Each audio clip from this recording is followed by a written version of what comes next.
Ishte një mëngjes i bukur, dielli i shkëlqente, fladi i lehtë përkëdhelte pemat dhe fëmijët luanin e vraponin me gëzim në mes të rrugës. Në mesin e fëmijëve ishte një djalosh i vogël, por nuk ishte si çdo djalë tjetër. Në fytyrën e tij shkëlqente një dritë dhe në sytë e tij ndriçonte urtësia.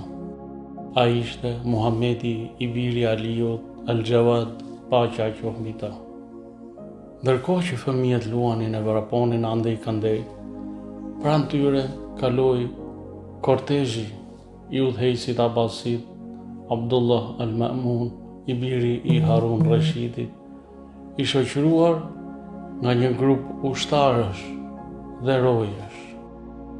Në atë çast, fëmijët u shpërndan me shpejtësi dhe filluan të vraponin për t'u larguar, ndërsa imami Muhammed Al-Jawad qëndroi pa lëkundur në vendin e tij si një pemë e fuqishme dhe e rrënjosur thellë.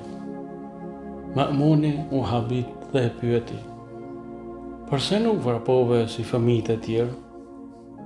Muhammed Al-Jawad ju përgjigj me plot besim dhe i tha: "Rruga është e gjerë, jo e ngushtë, dhe unë nuk kam bërë ndonjë mëkat që të më bëj të vrapoj. Përveç kësaj, unë kam mendim të mirë për ty dhe besoj se ti nuk ndëshkon ato që nuk ka faj." Ma'muni u habit nga përgjigja e tij dhe e pyeti: "Si quhesh o djalosh?" Ai tha: "Unë jam Muhamedi i biri i Ali Rizait." Ma'muni u mahnit nga urtësia, guximi dhe zgjuarësia e tij.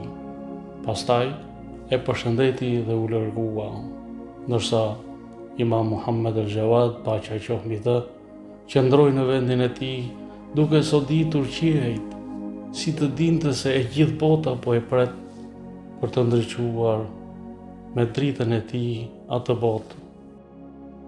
Paqja qoftë mbi imamin Muhammed Al-Jawad.